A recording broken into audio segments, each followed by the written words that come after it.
Good evening. Good to see everybody. I didn't know you could move that fast, Bill. Good job. All right. Good evening. Good to see everybody. I'm so glad that you are here tonight. Those of you joining us online, glad that you can join us as well. It's a wonderful time to get together in the middle of the week, right?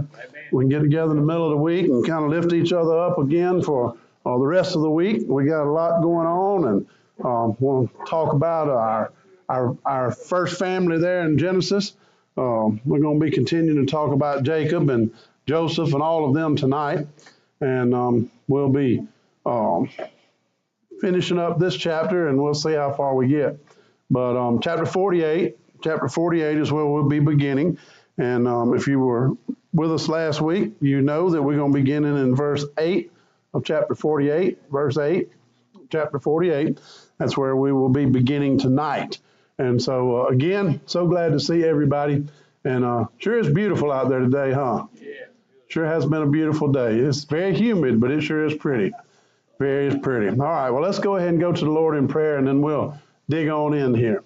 Father, we do come to you tonight, and we are so thankful to be in your house. God, we truly, truly are blessed. God, it has been a beautiful day. That beautiful sunshine, just a beautiful, beautiful day outside. And God, we're just thankful to be able to come together in your house, Father, in the place that you've given us. It's a nice place to come in and have the air conditioner and a good place to sit down and, Father, just talk about you. And we're so thankful that you've blessed us in that way. Father, tonight as we dive into the beginning, and we're coming almost to the end of this book, but Father, as we dive into the beginning, we just want you to show us the things that we need to see and take away from the family of Jacob, the Israelites, Father, as all began, and that we might learn from them, from their positives and from their negatives, God, because when we don't learn from the negatives, we tend to make that same mistake again. And so, Father, I pray you would just help us to study it tonight, learn from it, glorify you through it, and use it in our walk every day. Father, we ask all these things in Jesus' precious and holy name. Amen. All right. Well, again, like I said, we're going to jump back into Genesis 48. We're going to begin in verse 8 tonight. We're going to go down through verse 12. And so, as you know, if you remember from last week, this is a time where Jacob is giving instruction and talking to the family about his final time, and he wanted to make sure that they did not leave him in Egypt, but to take him out into the land of Canaan whenever he passed away. And so then in verse 8 it says, Then Israel saw Joseph's sons and said, Who are these? Joseph said to his father, They are my sons, whom God has given me in this place. And he said, Please bring them to me, and I will bless them. Now the eyes of Israel were dim with age, so that he could not see. Then Joseph brought them near. Then Joseph brought them near him, and he kissed them and embraced them. And Israel said to Joseph, I had not thought to see your face, but in fact God has also shown me your offspring. So Joseph brought them from beside his knees, and he bowed down with his face to the earth. So he said, Who are these? Bring these up. Let me see them. Who are they? And so Joseph said, These are my sons. And he added to that, not just these are my sons, but he added, These are my sons whom God has given me in this place. God has blessed me. And so it's important for us to realize that Joseph realized that God had continued to bless him and all the things that were happening, not just in what Pharaoh had done and where Pharaoh had placed him, but God had blessed him. He was in a great position. He had a wife, he had a family, God had given him children, and so he was continuing to multiply.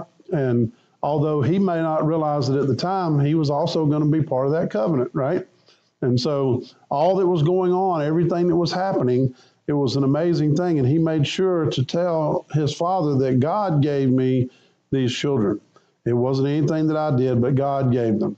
And so he wanted to see them. He said, Bring them out here so I can see them. He said his eyes were dim. He couldn't see them very well. So he wanted to bring them close. So Joseph brought them from beside his knees. What does that mean? He brought them from beside his knees. Anybody got any thoughts? They was little. They was hiding. They was shy. You know how the little children do? They hide behind you when you want to show them to somebody. And so he had to bring them out from behind him and show them who they were because they were young. They were young children. They were hiding behind Dad, and he pulled them out from behind him to show them to his father. And these are my sons whom God has given me in this place. And so when we understand this, we can remember what the names of Joseph's sons were. What was the name of the firstborn? Manasseh and Ephraim. The name Manasseh means forgetfulness, and the name Ephraim means fruitfulness. And so when we think about this, Joseph named them because he wanted to forget all of those things that had happened to him badly, but he wanted to be fruitful in what God had given him. And so he named his children that way. All right, and then it says he bowed down with his face to the earth. Now, Joseph was a high official. He was second only to Pharaoh. Why is he bowing down to his father? Respect for his father. Even though he hadn't seen his father in all those years, even though he was now number 2 in command in all of Egypt, even though he had reached that high and mighty place, he bowed down to his father because he respected his father. He respected his father because that's what he was supposed to do. You know, I remember when I was growing up and I'd gotten to the point I was just about the same size as my dad. And he said something to me and I said, "Oh yeah, I'm as big as you are now." And he said, "You might be as big as me, but I can still whip you." And, you know, the point was he's still my father. He was still my father, and he still, you know, he still was due that respect. It didn't matter that I had grown up as big as he was. That was a blessing, but I still showed him that respect. And Joseph, even though he was number 2 in charge in all of Egypt, he was still showing his father respect, not only for showing it with him, but also it was he and his children who bowed down. So they bowed down in respect to their grandfather, just like he bowed down. So they all bowed down together is the way this picture shows. And he, even though all these things happened, it didn't diminish the respect he had for his father. He still did what he was supposed to do. He still did what he was supposed to do. Look at verses 13 and 14. Well, 13 and 14 says, "And Joseph took them both, Ephraim with his right hand toward Israel's left, and Manasseh with his left hand toward Israel's right, and brought them near him. Then Israel stretched out his right hand and laid it on Ephraim's head, who was the younger, and his left head on Manasseh's his left hand on Manasseh's head, guiding his hands knowingly, for Manasseh was the firstborn." So, what happened there? That's a problem. It's a problem for Jacob. Jacob brought him to him, and he's saying, well, he's old, he don't see well. So I'm going to set him up, make sure he knows which one is the oldest. So obviously the right hand was the one he used to bless the oldest. So he placed Manasseh in a way that his right hand would be touching Manasseh and his left hand would be touching Ephraim. And so he put all that out that way to make sure that they were in the right position so that the firstborn would receive the blessing over the secondborn. The right hand, by the way, is associated with God. It's associated with God's strength. It's associated with God's favor. It's associated with God's help. All of this is the right hand. When they gave the blessing and they put the right hand on someone to bless them, it was symbolic of the right hand of God. And you know, in Scripture, it talks about God and his righteous right hand. So the right hand of God is what they were talking about. And so the right hand was the position of favor, and it was want to make sure that happened. But when he got ready to bless them, Israel knew exactly what he was going to do. When Joseph brought him forward, he didn't do what Joseph did. He crossed his hands. He crossed his hands and reached out and put his right hand on the youngest and his left hand on the oldest. Now, obviously, this was a mistake, Joseph believed. This had to be a mistake because that's not how it works. The oldest is the one that receives the blessing. But he knew exactly what he was going to do, but it was against the normal custom and certainly against the normal expectation. Joseph expected that to be done. What's interesting about all that is Joseph was the favored child.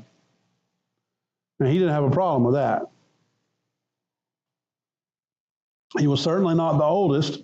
For a long time, he was the youngest. He was certainly not the oldest child, but he didn't have a problem being the favored child of his father. But when he put his children up to receive the blessing, well, we're going to see what he had to do there. But he was not excited about his father swapping hands. So even though Joseph wasn't the firstborn, and he was his father's favorite, that wasn't an issue. But now it seems to be an issue. So Israel, even though his eyes were dim, even though he was old, even though he was not long away from the grave, all those things going on, he still had enough understanding and enough, he was still very present in what was going on, and he knew exactly what he was going to do. And so let's look at verses 15 and 16 and see what it says. Verses 15 and 16. And he blessed Joseph and said, God, before whom my fathers Abraham and Isaac walked, the God who has fed me all my life long to this day, the angel who has redeemed me from an evil, bless the lads, from all evil, bless the lads. Let my name be named upon them in the name of my fathers Abraham and Isaac, and let them grow into a multitude in the midst of the earth. So, what is he doing? He's blessing, right? He's pouring out the blessing upon Joseph first. It says he blessed Joseph. Didn't say he blessed Manasseh and Ephraim. He blessed Joseph. And he blessed Joseph by making sure he understood that the God of Abraham and Isaac, the God who was before him, he addressed exactly who that was. Today we say the God of Abraham, Isaac, and Jacob, right? So we say all three. In this case, Jacob, known as Israel at this point, is talking about Abraham and Isaac. And he said he granted the blessing in very much awareness of the covenant that God had given. Because God first made the covenant with who? And then he made it again with Abraham, Isaac, and then again he made it with Jacob. So he was very much aware that this covenant, this promise that was made through the patriarch of his family, down through him. He understood this, and so he called upon that when he made this blessing, and he blessed Joseph's. In blessing Joseph's sons, it could be said that Israel blessed their father Joseph. So Israel gave the same blessing to both sons, but the son of the right hand received a greater portion of the blessing. So when he blessed Joseph, he was actually blessing all of them. He was blessing Joseph and his family, and he had placed his hands on his sons during this blessing. And so even though it was the same blessing, you see, that was a little different when Jacob received his blessing, right, from his father. When he received his blessing, he got a special blessing, and then later his brother said, I don't have anything left for you, but he came up with something, right? So Isaac came up with something to bless.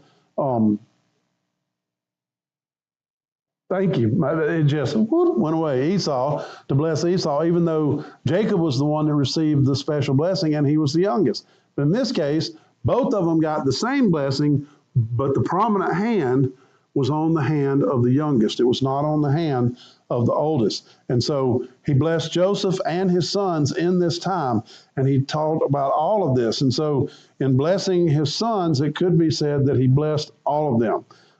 In this text, it tells us that Jacob blessed Joseph, and we sometimes think about that he was blessed through his children. It was because of his children he was blessed. As soon as he asked him, who are they? He said, these are the children that God gave me. And so he was blessed through his children. And so we can look at it in that way. Now, well, yeah, he got a double portion. That's right. And so we can look at it like that. And then in all of this, when we look at it and we see that Joseph is basically being doubly blessed, he got the double portion because he's blessed and Ephraim and Manasseh are being blessed. So this history, this Israel's history, both tribes were blessed, Ephraim and Manasseh. Ephraim was greater as a tribe, even to the point where the name Ephraim was used to refer to the entire kingdom of the northern tribes of Israel. And so both of them were blessed, but Ephraim was definitely used to be the greater tribe. God has fed Jacob, he said. God has fed me my whole life. He's taken care of me. His testimony was not just the fact that he had fed him, but that he had given him grace, he had taken care of him, and everything that he did. Jacob didn't say how faithful he was to God. He said how faithful God was to him. Isn't that something? Let's think about that. When we're looking at all that at the end of things, how faithful were we versus how faithful was God? We fail in so many ways. Jacob failed all the time. We spent chapter after chapter talking about the failures that Jacob made, yet God still blessed him. And when he was talking about those blessings and how God had taken care of him and fed him and given him grace his whole life, he didn't say how faithful he was to God, but how faithful God was to him. That phrase, the God who has fed me, is literally the God who has shepherded me. And this is the very first mention in the Bible of God as a shepherd to his people. So it's the very first mention. So in that original translation, God who has fed me is literally the God which shepherded me all my life long. So he understood that. Jacob realized that even though he had not done the right things, the good shepherd was always there with him. God was there shepherding him. He was protecting him. He was guiding him. He was pulling him back. You know, those shepherds, they get out there among the sheep and they have those shepherd's hook, right? And then what do they have that hook for? They get them by the neck and they pull them back when they try to get away. They reach around that neck and they pull them back. Well, what's the other end of the stick used for? They use it to fight the things off of them, like the foxes and the bears and whatever that might be coming trying to eat the sheep. They use that to fight them. And they also do use it, Bill, as a prod, right? They prod them along. They poke them with it and they prod them along in the direction they need to go. And when they start going the wrong way, they flip it around and pull them back with the hook. So when we look at that as a shepherd and how a shepherd does the sheep, and then we look at that picture of God being our shepherd, it really is so applicable, isn't it? That's probably why I wake up every morning with a sore neck, because God's been yanking on it to pull me back. But, you know, it really is applicable to think about that, because God loves us. He gives us a direction in which to go, and we strike off going in that direction, and sure enough, we head off in the wrong way, and God's got to reach out there and pull us back, which he does. If we're his children, he continues to do that. And when all the wolves come and all of the foxes come and all the bears come, he fights them off. He fights them off for us. Sometimes we don't even realize it. You know, those sheep that are there in that big herd, sometimes they don't even know that they're in danger because the shepherd has already taken care of the danger before they knew it. And it's the same thing with us. And so it's a pretty incredible thing to think about, the way that that God does that. And the shepherd is a very beautiful picture of exactly God and the way he treats us. Look at verses 17 through 20. Now, when Joseph saw that his father laid his right hand on the head of Ephraim, it displeased him. So he took hold of his father's hand to remove it from Ephraim's head to Manasseh's head. Joseph said to his father, "Not so, my father, for this one is the firstborn. Put your right hand on his head." But his father refused and said, "I know, my son, I know. He also shall become a people, and he also shall be great. But truly his younger brother shall be greater than he, and his descendants shall become a multitude of nations." So he blessed him that day, saying, "By you Israel will bless," saying, "May God make you as Ephraim and as Manasseh." And thus he set Ephraim before Manasseh. So when Joseph tried to correct him, he said, "No, I know what I'm doing. I'm doing exactly what I'm trying to do. I'm doing exactly what I'm supposed to." And so it upset Joseph when it happened, because, of course, there's that right of the firstborn, right? The right of the firstborn. And so it says that Israel's right hand was on the younger. And when Joseph tried to correct him, he said, no, put it over here. This is the firstborn. This is the one that you're supposed to have the right hand on. Jacob said, "No, I already know this." He said, "This one's the firstborn." He said, "Yes, I know, but his younger brother shall be greater." His younger brother is going to be greater than him. He was not the firstborn, but God chose him for this position. God chose him to take the position of the firstborn. Joseph should have recognized that and understood that better than anybody. He was number 11 out of his brothers. Number 11. And number 11 was chosen over the other 10 to be the one that received the blessing, to be the one that God used, to be the one that God grew and made the tribes of Ephraim and Manasseh. He's the one that God used and the covenant continued through. He's the one that he used. He was not the firstborn, but he's the one God chose. Well, why would God do that? Why would he just break the mold like that and just choose one that wasn't firstborn? That doesn't seem right. Why would he do that? Yeah.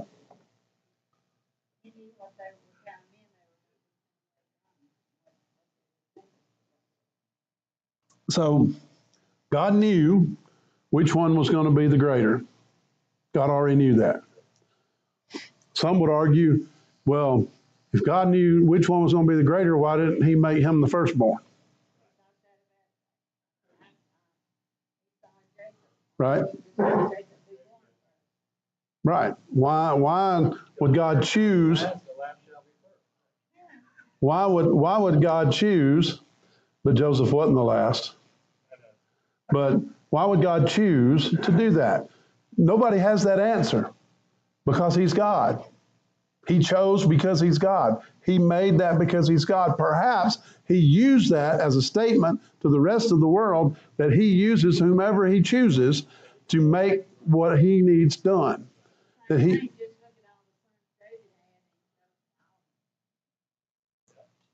when they called David, he was just a little one, right? God uses sometimes the weaker so that everybody sees what's happening and gives the credit to God. Gives the credit to God. You look at all of throughout history, you look at all these things that went on, God used the weaker to give the credit to God, right? I mean, even when he sent his son Jesus, he sent his son to a carpenter, right, that wasn't high up in the society or whatever, and used Mary for them to be born, and they were shamed. Absolutely. They were shamed because she had conceived before they got married. That was a terrible place for them to be, but God used that and brought in his son into the world. God doesn't need you to be the best. He needs you to be willing. And so God didn't need Manasseh and he didn't need Ephraim to be first. He could use Ephraim however he chose.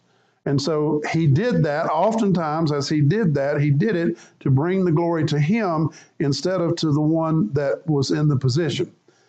It shows the idea of the firstborn is often a position of preeminence, but it's not necessarily meaning first out of the womb. So what this blessing was, is it gave the blessing of the firstborn to the one who was secondborn, but it gave him the blessing. It put him in that place. David had the status of firstborn, even though, just like Miss Joanne said, pardon me, he was the youngest of many brothers. Jacob ended up with the status of firstborn, even though he wasn't the firstborn, the way that God used it. And we look at that and go, yeah, but Jacob tricked and got his way in there. But if God had not allowed that to happen, it wouldn't have happened. I absolutely believe that when we look at these situations where God takes the one that shouldn't be in that position and puts them there, it's for the purpose of making certain that everybody understands it's not the person, it's God behind them. So God uses people in any way he chooses, and sometimes it's not the way we think it should be. Sometimes it's not how we think it should be. Joseph didn't want it to be that way, but if you notice, he said, hey, this isn't right. But when Jacob said, yes, it is, I know what I'm doing, and I'm doing it this way on purpose. And so this is what God is saying. Joseph didn't argue anymore. We don't see where Joseph argued anymore about it. He accepted what had been done. Then Israel said to Joseph, behold, I am dying, but God will be with you and bring you back to the land of your fathers. Moreover, I have given to you one portion above your brothers, which I took from the hand of the Amorite with my sword and my bow. So, not only did he bless him, but he blessed him with an extra portion. right? He blessed him with an extra portion. That's how we ended up with the half tribes of Ephraim and Manasseh. He ended up with an extra portion. He said, I'm dying. I'm dying. He's telling them, he's passing the torch to Joseph. He's saying, I'm dying. Israel was the last of the three great patriarchs, Abraham, Isaac, and Jacob. He was the last of the three. Abraham dies, there was Isaac. Isaac died, there was Jacob. Now Jacob died, there's Joseph. Joseph dies, Ephraim and Manasseh survive. So the Lord isn't going to lack somebody. He's always going to put somebody there. But this was the last of the great patriarchs, and he was basically passing it on to Joseph, saying, listen, I'm not going to be here much longer. I know I'm going to die, and when I do, you need to make sure you understand of how things need to go. You need to make sure that this is the way. You need to make sure that you continue to teach the things that need to be done. He said, I've given you even one portion above your brothers. 2 tribes descended from Joseph, not one. Yeah, 2 tribes descended from Joseph, not one. 1 tribe descended from each of his 11 brothers, but 2 tribes came from Joseph. That's how we ended up with the 12, right? So Joseph had 1 portion more than they had. He had 1 portion more. So even in the last days, he still favored Joseph over everybody else. But he had just given an explanation about Ephraim and Manasseh that could very easily have translated directly to Joseph. Perhaps his brothers understood. We don't even know if his brothers were there and heard this. All it says is that Joseph brought them to his father. We don't know if that was just strictly Joseph and his sons. It appears in the context that it is. And so he's told him, this is what's happened. And he says, I took it from the hand of the Amorite. Apparently, while he was still in Canaan, Jacob battled for control of a portion of the land from the Amorites, and he deeded the land to Joseph and his descendants. So the descendants of Joseph could possess the land some 400 years later. So he had already gotten that extra portion long before this ever happened. And so he made sure that that was the way it would be. He said, God's going to be with you and bring you back to the land of your fathers. Israel knew this. He knew they were not going to stay in Egypt forever. That's why he said, when you go out, take me with you. Don't leave me here. Don't leave me here in this land. Take me with you back to the land where I'm supposed to go. Don't leave me in this place. Take me out of here. He knew they were going out. How did he know? God had shown him. God had shown him that they were not going to stay in Egypt. Now, he didn't know that it was going to be 400 years later. All over it, when God told Abraham, when he first made covenant, there's some verses that says, God tells them they're going to go down to Egypt and they're going to stay there for 400 years. Yeah. And then come out. So Abraham Abraham knew. knew. Maybe he passed it on to Israel. Maybe he did, but we don't see where Israel ever told Joseph that. But perhaps he passed it down. But he knew that it was coming out. Like you said, it had been passed to Abraham, been passed down. He knew, he trusted. Even though he was hard-headed a lot of times, he still trusted. He still followed God. I mean, he was one that wrestled with God, you know. He was the one who met God face to face. He was the one who met him in that way where he spoke to him. And, you know, so that's a pretty incredible thing. And he says, you're going to come out of this land. You're going to come out of this land, and when you come out of this land, you're going to have this extra portion. All of this is going to be done. He said, God will be with you, and he's going to bring you back.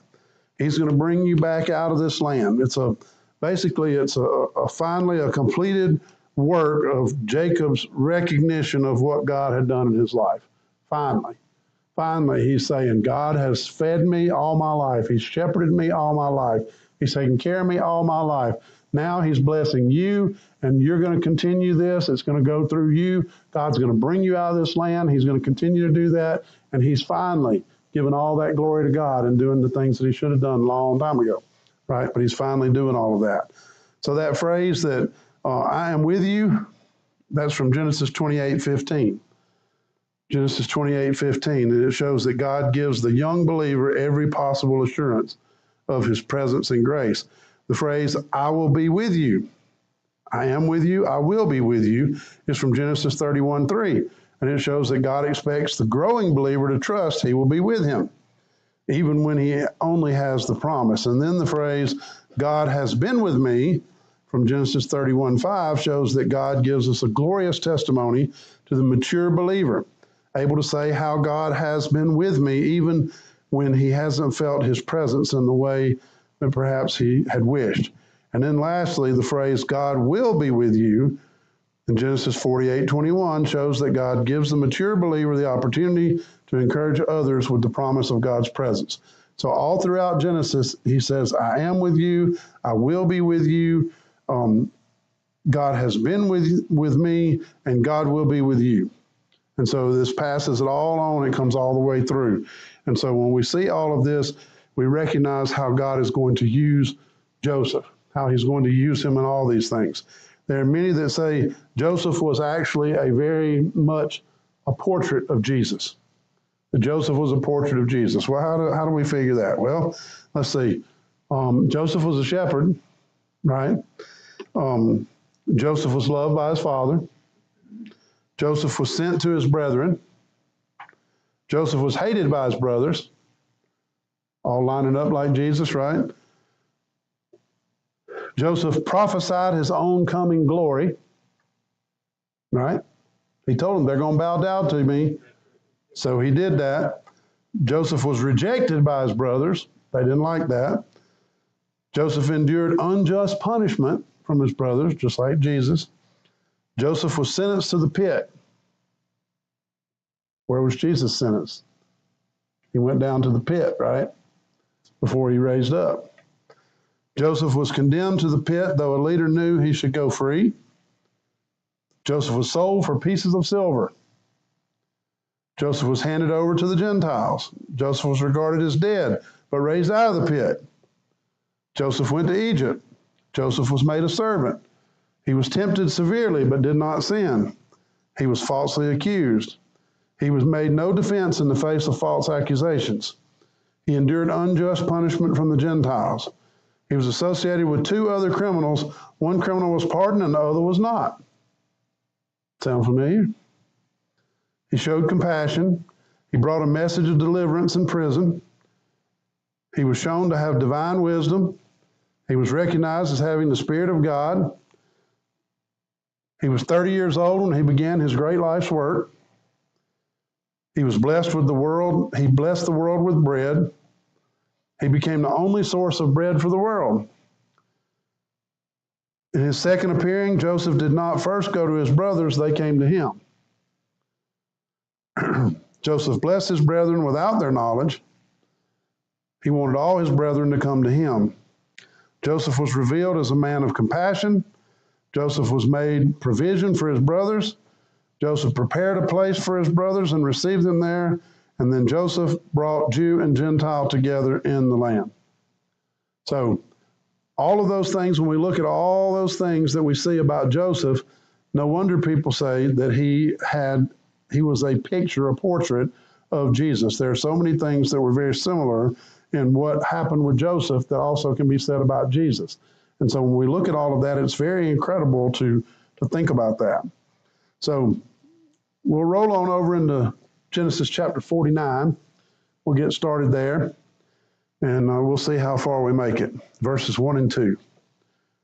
49 verses 1 and 2.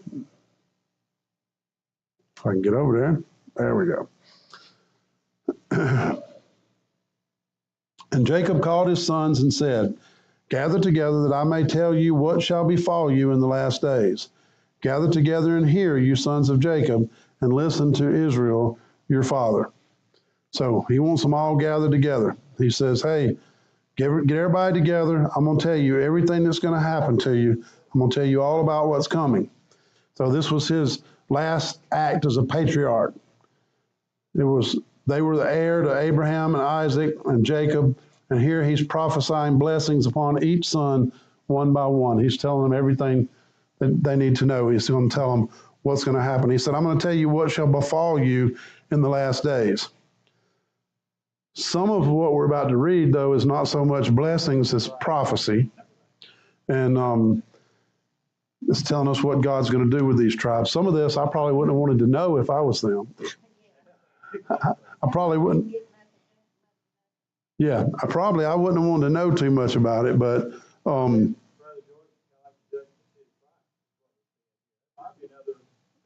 may be.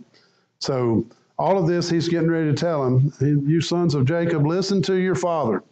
At the very beginning of this blessing, he was both Jacob and Israel. His sons, each one he was going to talk with, it was a place of basically spiritual maturity, of realizing what God had made him and what he had to battle against. What God had made him and what he had to battle against. That's for all of us. What God makes us and what do we battle against? We battle against the flesh. We battle against the flesh on a daily basis. But when we realize what God does with us, even though we're battling against that the whole time. Look with me to verses 3 and 4. We're going to start going over some of the things that he says. Reuben, you're my firstborn, my might, and the beginning of my strength, the excellency of dignity and the excellency of power. Unstable as water, you shall not excel, because you went up to your father's bed, then you defiled it, and he went up to my couch. All that you could have been, but you're not. My firstborn, you are my firstborn. You had the rights of the inheritance. You had all of that. You had everything that could be given to you, but you forfeited it through your immorality and your pride and what you've done. He says, you're unstable as water. Unstable as water. Because of his instability, his birthright was divided. So usually the firstborn would get all of that, but instead, because of his instability, it was going to be divided out. Yeah. So, in all of this that we see and everything that we look at, we understand that he is telling him, this is what you could have been, but because of that, you have forfeited this. But he's not telling him, oh, well, that's the end. He's saying, but you still got something to do. You're still here. You still got things to do. So I want you to know, I'm telling you why things are going to come the way that they come. He says, you shall not excel. He said, you're not going to excel, but you still have opportunities. And so the tribe of Reuben never did excel. No prophet, no judge, no king, anything came out of the tribe of Reuben. So Reuben is an example of how the first can be last. Okay? We may have great opportunities, yet you lose them because of the way that we do things. Yep. We could have every opportunity and lose it because we don't give God the glory. We don't do things properly. We don't follow God. We try to do things on our own and we lose them. Look at verses 5 through 7. 5 through 7. Simeon and Levi are brothers. Instruments of cruelty are in their dwelling place. Let not my soul enter their council. Let not my honor be united to their assembly. For in their anger they slew a man, and in their self-will they hamstrung an ox. Cursed be their anger, for it is fierce, and their wrath, for it is cruel. I will divide them in Jacob and scatter them in Israel. Whew, that was a tough one. Simeon and Levi are brothers. They're second-born and third-born, and yet the two of them, because of the evil that they had done in their life, they were instruments of cruelty. You know what he's talking about? Yeah. He's talking about when they dropped their sister. That's right. But why was that a problem? They went in and circumcised all their men, and then they killed them. They went in and avenged her death. Her rape, right, not her death. Why was that a problem with what they did? Because they did it. They didn't let God be the one that had the revenge. They took it in their own hands, and in their own anger and in their own will, what they did, they went in, and in their anger, they sinned against God by committing murder. And then in the last two statements that I will divide them in Jacob, you know, the tribe of Simeon, if you look at the map, it's down there in the middle of Judah. It evolved into Judah. Yeah, I'm going to talk about that in just a minute. Okay. So he said, cursed be their anger, for it's fierce, right? Their anger was the thing that messed them up. Anger was the sin. It was rooted in self-will and not of their own. They even hamstrung an ox. What did the poor ox do? Nothing, right? But they did that because they were angry. The Bible says, be angry and do not sin. But they didn't get angry and not sin. They absolutely gave into their anger. They gave into their bitterness, gave into their wrath, gave into all of that. And Christians today are guilty of the exact same thing. Those who are call themselves believers are guilty today of the same thing. They get angry, and instead of not sinning, they give into that anger.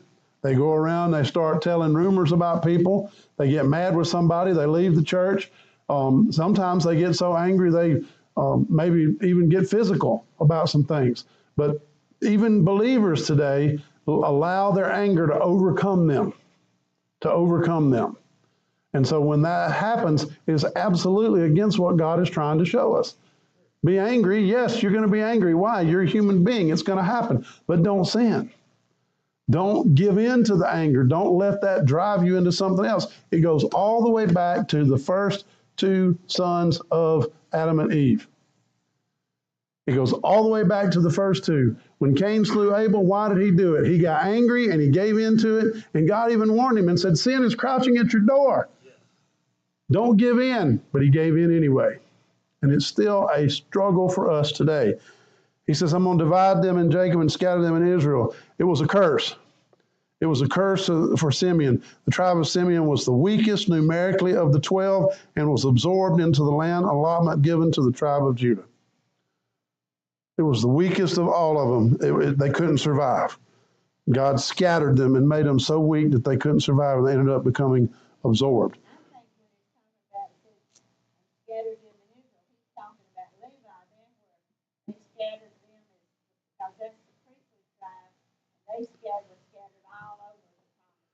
You won't come on up? Because you're jumping ahead. You're preaching it for me, Miss Joanne. You're exactly right. You're exactly right. He scattered them. This prophecy of dividing and scattering became a blessing for Levi. It became a blessing for Levi because of the faithfulness of this tribe during the rebellion of the golden calf. It was scattered as a blessing throughout the whole nation of Israel. They received no large tract of land, for the Lord was their inheritance, not the land. So Simeon and Levi were scattered, but one as a blessing and the other as a curse.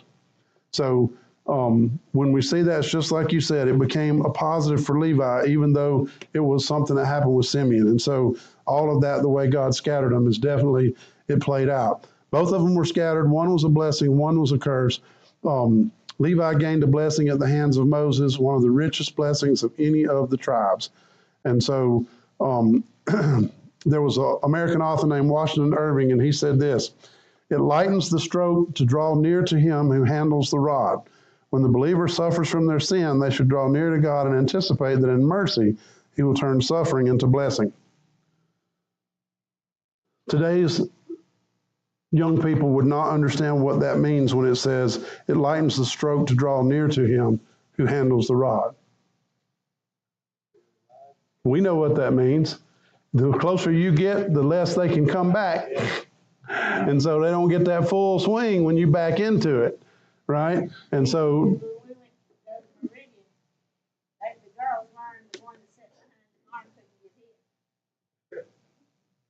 that's it. Yep. So that you know, and pretty much everybody in here in our day, we got spanked, right? And we would learn, you know, things to do. You don't, you know, you back into it, it don't hurt as bad as if you try to get away from it. And so when we learn that, but here's what he says, is that when the believer suffers from their sin, they draw near to God, and therefore it's not as painful as it would be. When you suffer in your sin and you're doing something wrong, instead of trying to get away from God, draw close to him. Draw close to God. He's still going to be there. You will still get punishment, but it won't be as bad as it was if you tried to run away from him, right? And so that's something that we can learn from and apply that. So I'm going to hold up right there tonight. We're going to stop there, and we will continue on next week. picking up in verse 8. And so we'll hold off right there. All right. So I want us to think about all of this and the things that have happened, and now how Jacob is telling all of the tribes what's going to happen, how all these things that they will now know what's going to happen. And we know it's really a prophecy. We find out what he said is true. It did happen that way. God had given him that, and they can see that coming. Oftentimes we as believers, perhaps we believe God has something for us.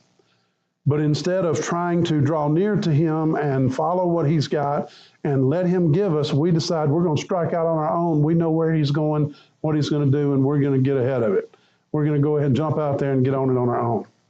It's kind of like the story they said one time. There was a guy was telling him that we're going here, follow me, and then we're going to get there safely. And the guys, they started driving, and everything was going good. Then all of a sudden, the guy behind him said, "Oh, I know exactly where he's going. I know how to get there." And he passed him and took off down the highway. Well, the one that said, "Follow me," turned off. And he went around in a different direction because what he knew was the bridge was out on the lot in front. So the one that said, "I know where he's going," and took off, he perished because he drove off the bridge that was out instead of following the one in the direction that he knew how to get there. Sometimes we think we know what God's doing, and we take off without him. When we take off without him, we can't follow anymore. God's desire is for us to follow, not lead him. He's the one that shows us. He told every one of them. And so we'll see that as we go through. All right? So, good stuff. We're drawing very close to the end of the beginning. Very close to the end of Genesis, and my direction right now is we are going to roll right into Exodus. So when we finish Genesis, we're going right on into Exodus. And we're going to follow through with that and see what happens once they get ready to come out of out of Egypt. All right? So let's go ahead and we'll get ready to begin our time of prayer requests and praise in just a moment. If you're joined us online tonight, we do thank you for being here. God bless and good night.